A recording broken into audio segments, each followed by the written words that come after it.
Guten Morgen. Guten Morgen. Look at you. That's German. You're a Even though YouTube.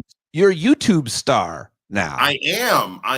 And you know what? I can attribute a lot of that to Pete Dominic, and him telling me to get up off my butt and think about the future. Pete Dominic and Roland Martin, and all the other great and wonderful people in the industry who are like, hey, there's this whole thing called YouTube, and you can put your YouTube together. And I am still learning. I'm still learning like the values. Well, not the values, but I'm still learning about like production and stuff like that and getting things together. But just being able to do commentary and not have the restraints of the other places that I'm on. We hit 1 million views in the first 2 weeks, which was like awesome for something that I just started. And so, yeah. I like it. I like it a lot. I have always enjoyed your commentary, which is obviously why I always love to talk to you because of it. But I think a lot of times you're on a panel and you get interrupted. A lot of times you're anchoring, and so you're hosting and sometimes asking people questions that I kind of want to know what you think about. I'd rather have you be answering them. I think people like you and a lot of others who I could name and who I have on the show should be doing 7, 10, 12, 15-minute commentaries on things. You know, you think them out, you write them out if you want, whatever, and you make these points. I love it for YouTube. I love it for you. I just got done watching your entire 2-camera video about your trip to South Africa. I learned a lot. I enjoyed it, and I want to talk with you about it. I'm like, hey, as I said, you know, so I don't know, because I always forget which parts Pete's actually put on the air. But yeah, I got back a week ago, an hour ago. Cape Town was amazing. And I say this up front because it's like super important for people like internationally understand this. For those in the international audience of Stand Up with Pete, or those who have traveled internationally, I went to Cape Town. So I can only speak. That's like saying I went to America and you went to Miami or Denver or LA. I was in Johannesburg back in 2007. So I still haven't been to Durban. There's obviously, it's a huge country. And then there's parts that I couldn't go. There's like the town Oriana that doesn't allow Black people in it still. So there were parts of South Africa I didn't go to, but I was in Cape Town for almost 12 days. 12. So it doesn't mean you're an expert on South Africa because you've only visited one part, but you still have more credibility than most of us who haven't been and are just learning about it now. And it depends where you go to learn. As always, that's probably an important lesson. But a general understanding of the history of South Africa is relevant and important if you want to think about it. And you should be thinking about it because it's kind of in the news. But more importantly, this issue around the recent last 20 years in South Africa and the claim of white genocide, which is a myth. It's a huge myth. It's an absurd claim. It does a disjustice and injustice to the word genocide, but it's also a primary example of propaganda and disinformation, Jason. And most people don't know it because the president of the United States is using the phrase, which gives it a lot of credibility, unfortunately. Yeah. I mean, Pete, one of the craziest things, and I tell people this all the time, because when I was there in 2007, like I was doing political work specifically, right? So I've always paid attention to the country. I've taught about South Africa and everything else like that. The main short of it for people who don't know, so you had apartheid, which was about 80 years. And apartheid was basically, and I want to be very clear about this. This is not theory, right? Apartheid was based on Jim Crow South. Like we taught, I learned it from watching you. If you go back to like the old drugs commercials, like literally the South Africans who were kind of the English who came and sort of beat up the Dutch. And so the Afrikaners are made up of sort of Dutch English immigrants. The Black Africans who are there, you've got like up to 15 to 120 different languages, depending on what you count, including the Zulu, the San, the Xhosa, et cetera, et cetera.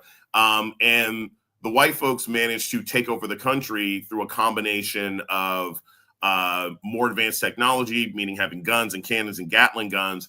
And then two, like most countries around the world, they're crammed into being one nation when the reality is it's actually a bunch of different groups of people, right? Like if somebody wanted to take over the United States, and just wanted to go state by state, that's a lot easier than if you take over the whole country at once, right? And that's what the sort of white folks were able to do. And then once they did that, they took all the black people, which is like 70% of the population of the country, and put them on about 5% of the arable land. So for all the land in South Africa that you can actually farm on, which is not, it depends on what part of the country you're in, they squeezed all the black people onto the parts that you really couldn't farm, only gave them some farmland. They called it apartheid. They held that system for 70 or 80 years. It ended in 1990. In 1994, you had Nelson Mandela, who had been in jail for 40 years. As the former head of the ANC, he becomes president. So for the last 30 years, they have had a multicultural democracy. Is it great in all ways? No. They have issues with all the things that happen when you have a multicultural democracy, not to mention the fact that white people still own almost everything, and the government has had some real challenges redistributing wealth. But the white folks who are leaving are liars. And basically, they're just racist white folks who didn't want to live in a country where you have black presidents. White genocide is a phrase. Those two words are words I heard all the way back at my Sirius XM days. Some guy used it as his handle who would troll me. And there's a strong belief in this idea, not only in South Africa, but elsewhere. And I think it's worth mentioning, as I was doing some research here about it, I guess I didn't realize how many billionaires that are very close to Donald Trump are also South African. You've got Peter Thiel, David Sachs, Elon Musk, and some dude named Roloff, I think it is. And that's where who put the bug in his ear. There's no doubt, although maybe he learned it at some other point, but he's doing their bidding, obviously. And at the same time, he's throwing out black and brown actual refugees that qualify and have been vetted to come to America or were already here. What do you think about that juxtaposition that we saw last week? Well, I mean, none of it's surprising, right? I mean, like, Trump is a white nationalist, and the Thiel and Elon Musk, they call them the PayPal mafia. A lot of these guys made their money off of PayPal. And what they want to do, this is a funny thing to understand about comparing the two countries, right? And again, like, I was actually, like, my master's work is in comparative politics. So if you look at South Africa today, right, 70-something% of the country is like black South Africans. About 10 maybe percent is like Afrikaners, like white people in South Africa. And then the rest 15% or so is what they call colored people. So anybody who's not black. So people who are biracial, Indian, Samoan, blah, blah, blah, everybody else, every other sort of ethnic group. It's almost the reverse of the United States. The United States is like 70% white, right? Right. 10% black, about 15% Hispanic, 8% Asian, blah, blah, blah. So I say that to sort of point out that all the things that you see Elon Musk getting away with, or Elon, which is what I heard them call him down there, he couldn't do them in South Africa. Even though he's the richest man in the world, and even though his money would certainly take him much further down there than he could get here, right? He could not do what he is doing in South Africa because they know that his primary motivation is racial. And it says something about America and our demographics that you can get away with this stuff here, but you couldn't get away with it in a country that's much poorer. Yeah, really well said. Why did you go to South Africa? And tell me a little bit more about your trip. So it was a combination of factors. Shout out to my friends Eric Dean Staten. Shout out to my friend Malcolm Barrett, Michael Trucco, Cynthia McWilliams. Dennis Haysbert, who I got to meet down there. Pearl Thusi. I was down there in part because I have some really, really good friends who are filming a show called Average Joe. And it was on BET Plus, and then it went to Netflix. It was top 10 on Netflix. It stars Dion Cole, and basically it's like a dark crime comedy, like sort of think of a mixture between like Ozark and maybe The Sopranos. And it's a really good show. Like I objectively really enjoyed the show. So like a lot of streamers, it takes forever to get from season 1 to season 2. BET and Netflix decided, we want to do season 2 in Cape Town, South Africa. So I had friends down there who have been filming since January. So it's like, it might be cool to go visit. I'll think about it. I got my boys down there. And then like the first week of March, I was talking to another colleague of mine, great comic writer, creator, Hannibal Taboo. And he and I were having lunch. He was helping with my graphic novel. And he mentions, there's a Comic-Con in Africa. And I said, really? He's like, yeah, there's Cape Town Comic-Con. And I was like, no way. And I was like, all right, so Comic-Con Africa is the same as the last week of filming for my friends on a TV show. I gotta go. So I got my ticket and headed out and absolutely loved it. Like I really enjoyed Cape Town, South Africa. I will tell people. Yeah, you're hanging out with a bunch of fucking celebrities. I mean, like you're kind of glossing over the fact that it wasn't like, you knew a person there. You weren't backpacking and staying at hostels. I mean, no, I haven't done that. Period. Sounds a bit like an aristocratic experience to me, Jason. Well, no, it was really. I mean, look, I had a very nice apartment when I was there. The exchange rate is really good. Look, I will tell you this, and this ain't no flex. This is just where I happen to be in my life, and I've had this attitude for a very, very long time. Yeah. So Dennis is on the show, right? And so I got a chance to meet him, which was amazing. Like, I will put that up there. You take a look at a picture of Dennis Haysbert, right? And I mean, I assume everybody on this kind of knows who that is. Like, on the scale of amazing black actors to meet, first off, this brother's like 70 years old. And you remember those pictures that came out of like Ernie Hudson a couple months ago, from Ghostbusters and Oz, and how Ernie Hudson's like 70-something years old and the dude is like ripped. And you're like, how does this happen? Dennis Haysbert is amazing. Like the guy looks amazing for 70-something years old. And being able to have dinner, we were all out at dinner, and being able to have dinner with like the Good Hands with Allstate guy and just hear that voice, like as just like, it must be weird. It must be weird being him, having such a famous voice and face. If you don't know who he is, he was also the president in that Series 24, which I watched. I watched that whole almost terrible television show, almost every episode. So anyway, there you were in South Africa with all these big deal people. Tell me about just the culture or the country or what you learned, the racial. I'm obviously interested in the racial history and how black folks see Americans, much less white Americans or Trump or anything else. That's always interesting to me when you're traveling. So every Monday is Beat a White Person Day, and it's just been ensconced in the new Constitution. Still? Yeah. So every black person in the country is given a bat, and you chase white people down the street like the Irish. So it's does it pay, and who books it? It's just by law, right? So all the white people are required to go out and they kind of stand in the street. You get to pick one, and then you get to symbolically. Now, look, apparently in the 90s, it was like an all-day affair. Now on Mondays, it's like an hour. Also, it's not a bat. It's more of a paddle. If it's more like a cricket paddle, if you're being honest. Really is really super simple. You kind of get them coffee now. You talk, you're like, hey, good morning, and then it's simple. That's how they keep the races getting along in Cape Town. That's really, I don't know if they're doing a very good job, because the statistics I read are that the white folks are doing pretty well when it comes to wealth in that country. So it doesn't seem to be effective, this Beat a White Person Day that you just made up. It kind of, I think it makes them feel a little bit better about their ill-gotten apartheid gains. And, it gives black people some catharsis. Is this actually a narrative from your graphic novel by any chance? It is. Forgive me. Sorry. Terrible allergies. A White Person Day. Yes, it's called Mondays, Beat a White Person Day.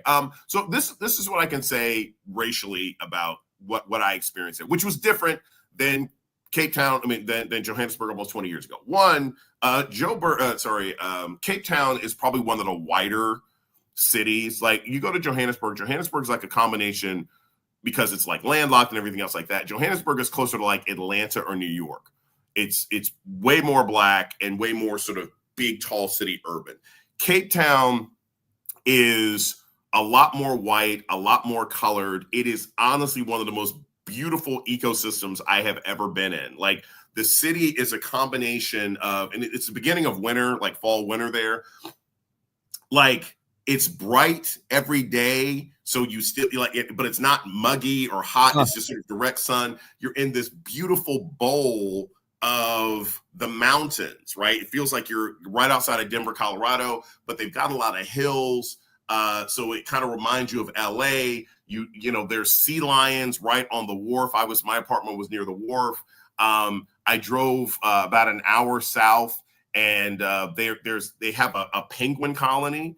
The only sort of non-South South Pole penguin colony there. So you have like these African penguins. Pete, I did not know this until I was there. Did you know that penguins make noise? I didn't know this. I'm not sure if I think maybe I knew that they were birds. Very loud, super loud. They're nicknamed the jackass penguins because they sound like braying donkeys. They're like loud. But as far as the people go, I didn't have a ton of interactions. I mean, other than sort of the casual places you go and meet people and talk to folks. One, people recognize you're an American, so how you're being treated as an American is probably different than how you're being treated as somebody who's right. Yep. Good of you to recognize that. Yeah. Also, most people when I'm abroad think I'm Nigerian anyway, so that also brings a different kind of thing. But I found the people to be, generally nice, generally friendly. The white people there didn't give me any weirder looks than they do, in certain parts of the DC metro area. Like you don't see, like I went to kind of the club district. There's a club which is Long Street. And then there's this other spot. I went to this pool hall. Amongst your Gen Zs, you see fairly multicultural crowds of people. Like when I was like hanging out in one of the club districts, it doesn't look much different than any other downtown in any major metropolitan area. You got young people of all kinds drinking, doing hookah, blah, blah, blah.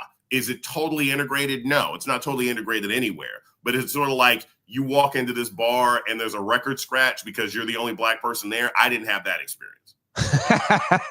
Have you ever had that experience? Oh, I have. I have several. I had that experience in Ohio. I remember walking into a restaurant once because I was hungry right after I had moved to Hiram. And I walked in, and I mean, these like literally, I think they bought a record player, got a brand new album, and then scratched it just to make the point of how discomforted they were by me actually showing up. It was on my way out to Hiram, Ohio, which is where I used to teach. Right. I've been some places where white folks were not happy I was there. I've been to some stores where white people weren't happy I was there. Before I let you go, I got to ask you some more about the news. It's great to see Jason Johnson here, as always. I'm always excited to talk to you. But I just want to get your take on the president's trip to the Middle East and the Arab world and the big grift that he seems to be conducting. So I loathe this phrase, so I'm not going to use the "I'm old enough," blah, blah, blah. But what I will say is this, which is fascinating to me. From just a historical political standpoint, for most of my life and most of your life, Pete, there were two regions, ethnic groups or whatever, that the Republicans and the right clobbered Democrats and the left on. For most of my life, it was like, you're soft on Russia, you're soft on Russia, you're soft on the commies, you're soft on Russia, right? And then, I mean, that was in the 90s when they weren't commies anymore. It was like, you're soft on Russia, you're soft on Russia. And you're soft on the Middle East. You're soft on these Arabs and they're terrorists and blah, blah, blah. Or they would also always just make them out to be a great threat, which argue whether or not they were, but go ahead. So it's fascinating to me to see how basically in the last 15 years, the Republicans and the right in America have done a complete 180 shift where now Russia is where we want to be. Right? Russia is the greatest place in the world. The Russians are no threat. Ukraine are a bunch of Nazis. Vladimir Putin is great. And now literally the president's like, I don't care about human rights records. I don't care if, you support terrorist organizations that, that kill journalists in any other country that's killing journalists who are trying to report on what's actually happening. It's fascinating to see them do a complete 180 on this, and it's fine. And so, Trump going to the Middle East and getting this jet, which is hilarious to me because it's not just that it's such obvious grift, right? It's not just that it's corrupt, but dude, I'm sure you've seen the story about like what the deal is with this jet and the Qataris, right? You see this? Yeah, I've been reading it pretty closely. Yeah. It's like they couldn't get rid of the damn thing. Like they didn't want the jet. They were tired of spending the money for maintenance. So they're like, here's a sucker who will take my crappy ass 2004 Honda Civic, okay, that I got from Pimp My Ride as a gift. It's been sitting in my garage, and they gave it to us. Now our taxes are going to pay for it.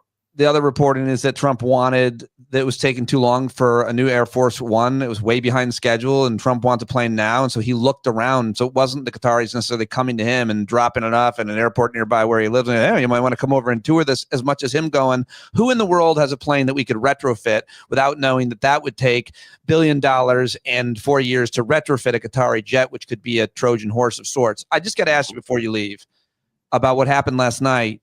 Charges have been filed. I don't think she's been arrested yet. I'm confused as to the status of it. But Congresswoman LaMonica McIver, whose name I'm not sure I knew. She was recently elected in 24. Yeah. But I feel like everybody's going to know the name LaMonica McIver pretty soon. This Congresswoman who they're charging her with apparently somehow assaulting a police officer. She herself looks like it was insulted if you see the video. But what do you make of this? Because my feeling is this is going to backfire. Arresting a Congresswoman, arresting a black Congresswoman is going to backfire, just like many of the other things that they have done that created a real outcry. But they really are crossing, I believe, an important and terrible Rubicon by arresting a black Congresswoman. What do you think about this? I don't think it's going to change anything. I don't think it's going to change anything at all. You're going to have people who complain. You will have people get angry. You may have some scant protests here and there, but I don't think this is a line being crossed. They have been crossing lines since before Trump got back into office. Sure, and the first response to these things is always, is there going to be public mass resistance? I don't know if the public is in the mood for public mass resistance right now. And I don't know if black people are in the mood for public mass resistance right now. That's step one. Step two, and this is the even sadder part, is I don't know that the Democrats are going to do anything, not collectively. They haven't before. They don't have the actual voting power to do much. And you still got people like Cory Booker voting for the damn Jared Kushner's dad to be ambassador to France. I mean, it's not like you're seeing much resistance on the part of the party. So I don't know that it's going to end up making that much of a difference. I will say this, though. It is amazing to me. And I always take these things back to the former administration that I will never forgive for putting us in the position that we're in now. I don't have a problem with arresting members of Congress if they're actually accused or there's a credible reason to believe that they've committed a crime. And somehow we managed to not do that in 4 effing years after January 6th. There's plenty of members of Congress who probably should have been arrested.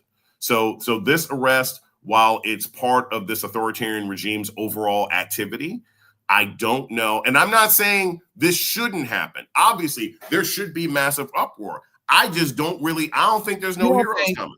You don't think black and brown women, much less Democrats in the House, are going to collectively demand some different kind of action, do whatever possibly can be done, that Hakeem Jeffries is going to allow this to happen? You don't think this is... He's going to complain about it and send a strongly worded letter. Unless they're managed to do a sit-in and this is what authoritarians do. Like it's not the next step. They've already been arresting judges. They arrested a judge, what was it, in Wisconsin, because they claimed that she interfered with ICE activities because she told somebody to go out a back door.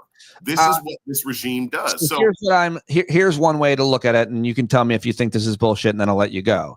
Mm-hmm. Authoritarian regimes, certainly this one, is constantly running stress tests. Can we get away with this? Much of it they are clearly getting away with. Some of it they are not getting away with as much. I think the courts have stepped in, and if you watch one particular case or another, I think it does change their actions to some extent, specifically if this judge, in fact, is prosecuted successfully. I think they'll do more of this to judges. But if not, and if the pushback is strong enough, and it would seem to be right now, then maybe they don't do this. Maybe they don't disappear people who wrote an essay or an op-ed they don't like as a result of what has happened. They test the boundaries, they stress test. It does, some of it works, some of it doesn't, and that's how we know what's working and what's not in terms of public action, outcry, protest. Thoughts? I would love to believe that there will be a massive uproar and outcry, and that this will be a line. This is crossing a Rubicon that they can't, but I haven't seen it.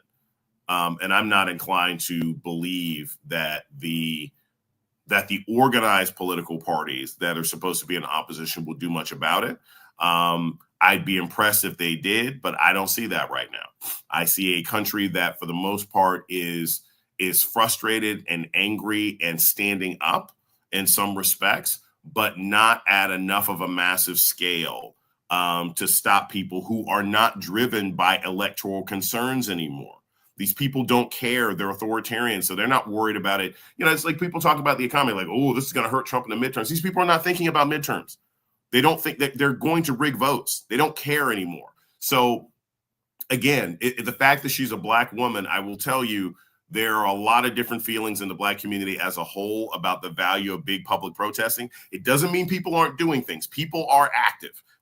People are working. They are organizing and strategizing, whatever. But massive public in the streets protests, which many people have concluded would simply make Black people an easy strategic target for an authoritarian regime, is usually the best way to get administrations to change their behavior. And Black folks don't appear en masse to be inclined to do that right now. So if a bunch of white folks are going to get out there and march for a Black woman member of Congress who's been arrested, again, as part of some authoritarian regime crackdown on constitutionally illegal disappearings of people, then that'd be amazing to see. I'm not going to hold my breath for it. You got to go? I don't have to, not at this exact moment. Well, one more question then, at least. I just want to know. Sometimes you're Batman. It just disappears. Mm-hmm. What are your thoughts on... When you turn, I will be gone. And then you're going to be like, damn. And it's like... I hope there's a puff of smoke. Yeah. What are your thoughts first on the book being written about Joe Biden by Jake Tapper and Alex Thompson of Axios? And then what are your thoughts about Joe Biden's cancer announcement yesterday? This was that 90s song, Tell Me All Your Thoughts on God. So here's the thing about Tapper's book, and I'm going to be honest. I think people need to separate what their feelings are about Jake Tapper and what he has and has not done and how he has and has not stood for democracy over the last 6 or 7 years from the book. I haven't read it because I think these political tell-alls are kind of boring. To the degree that it reinforces what we already started to know, which is that there were numerous people in the administration who were aware that Joe Biden, possibly physically and cognitively, was not going to be capable of running the kind of campaign that the American people need in order to provide the resistance or the bulwark to Donald Trump. Anybody who was involved with that, I will never forgive. They are the reason we're in this position. If you saw how this man was doing, if you saw the kind of, it's like what we saw with McConnell. If you see, it looks like he's had multiple strokes on camera on the podium. If you ever saw Joe Biden do what he did in that debate with Donald Trump, just not lose track of his thoughts, like literally freeze for 30 something seconds, just not be able to speak, move, or function. If you saw anything like that while you were in the White House, how dare you? The arrogance, the audacity, the despicable short-sightedness to think that you were still going to try and push him out to run for president again when you knew the man was not physically capable. So to the degree that Jake Tapper's book names more names of people who were involved in that process, fine, so be it. I'm still mad that Joe Biden and his family chose to run again when he had every opportunity after the success of the 2022 midterms to do a State of the Union address in early 2023 and say to the world, hey, everybody, I'm just reminding you, I said I'm going to be a transitional president. I will only serve one term. I will not be running again in 2024. And I want to add, and he should have had this conversation with her, I picked Kamala Harris as my vice president. I believe in her. However, I think in my role as a transitional president, I'm going to advise that the Democratic Party and the American people shoes. Just because I chose her as my vice president does not necessarily mean that's what the public wants. And I encourage you all to have a primary. Had he done that, we might not be where we are today. So that is the frame in which, am I sad? Of course I'm sad that anybody has cancer. Like, that's not a thing. I'm like, who wouldn't be sad that somebody has cancer? But it doesn't change all of the other things that the Bidens have subjected America to because of their short-sightedness and arrogance. Now, I don't agree with the view or your view. I don't even agree. I don't even like you. I like your mom. Everybody does. Everybody likes my mom. We're such good Facebook friends and real life friends. I fully agree with most of what you said. In terms of, I can't forgive Joe Biden for running again, but I don't like the view of blaming Biden and not the people who voted for Donald Trump, not Kamala or her campaign or Joe Biden, but I want to blame the people who voted for Donald Trump more than Joe Biden. I would have voted for a jar of measles or a fictional character, and the Biden administration got more done than any administration in our entire lives. They actually did really good work. He definitely should not have run again. Absolutely agree with all your opinions, but I want to blame the Trump voters, not Joe Biden or Kamala Harris. Go ahead. I don't, because we already knew what they were. And there's a new report actually that I just got this morning that's a new sort of breakdown analytically of what happened in 2024, which I can't wait to read sort of later on this afternoon. Oh. Look, the fact of the matter is it's by Catalyst. And it's kind of what I expected, which is Donald Trump he's the white Obama. He has a very good job. He does a very good job with sort of surge voters, meaning less politically engaged. It's not necessarily educated, less politically engaged, less politically interested young people, especially young men of all races who are usually much more inclined to vote Democrat. He is able to bring them out, but they don't come out for anybody else. They're just voters for him. That's the only comparison you're making to Obama. I don't love he's the white Obama. You're talking about the constituency or the group of people, yes, voters that come out for him. The only other people they did that for were Barack Obama. Other than that, the comparison. Yeah. Obama did well with that same group of people. Okay, now, mind you, it was 16, 17 years ago. Yeah. But, young men, between the ages of like 18 and 25 who don't really care about politics, blah, blah, blah. But they came out for this guy that they liked. And were politically disconnected afterwards, right? Didn't really care, blah, blah, blah, blah. Like that's what he does well with. But I say all that to say, everybody who loved this country, flawed as it may have been, and everybody who was a Democrat or, again, cared about functional sovereignty and democracy, they knew what the Republicans were. I don't blame the scorpion for being the scorpion, right? But I do blame the people for telling the frog, it's like, I think this time the scorpion won't bite you in the back. No, it will. I blame all the idiotic Democrats who sat back there and allowed Joe Biden to do this. I blame Biden's own people for stabbing Kamala in the back throughout 2023 and leaking terrible stories about her so that she couldn't appear to be a functional successor to him if that time ever came about. I blame all the campaign consultants who are more concerned with their own legacies and people's feelings than they were with the future of this country. I'm mad at those people because they had a chance to do something. Yeah. I already know that you had 40-something% of the country that was going to vote for Donald Trump. I already know that Brian Kemp and Ron DeSantis were going to cheat. We know that stuff is baked into the cake. What are you going to do in the face of evil? And these people didn't just blink. They were looking at their damn Indeed resumes rather than fighting the evil that was in front of them. Wow. Okay. You've said a lot. Mm-hmm. Boldly. You said it with passion. You said it with a lot of, I feel, integrity behind it. And I think you're going to get a lot of folks listening and watching that fully agree with you.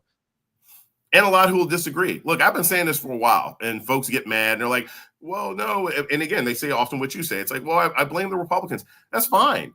I don't, but you know who they are.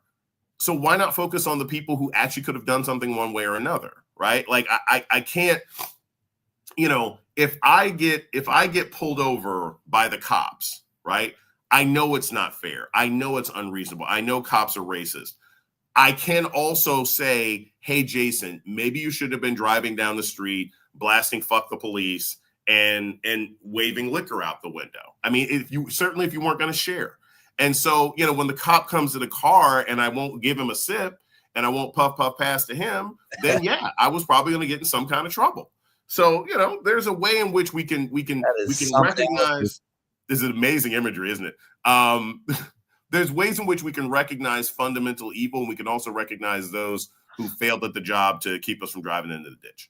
Been way too long since we talked. You can see more and subscribe to Jason's fast-growing YouTube channel, Dr. Jason Johnson, drjasonjohnson.com. You are great. It is great. Tell your mom I said hi and that you joined me, and that it went really well. Yes, and so tonight, just a heads up, on Tuesday night, I will be on MSNBC on the weeknight show. You got to call me about that, Pete. We can talk about that off air. I'm going to be on the weeknight show on MSNBC tonight, Tuesday. On Thursday night, the 22nd, I'm sitting in for Lawrence O'Donnell. And on Friday night, I will be a guest on The Beat with Ari Melber at 6 p.m. So if you're tuning in, please do tune in. I will be on all those times. Love it. Love it. Love me some Jason Johnson anywhere we can get it. And I appreciate you bringing it here today. Thank you, sir. Cool. Thanks, man. Give me a call.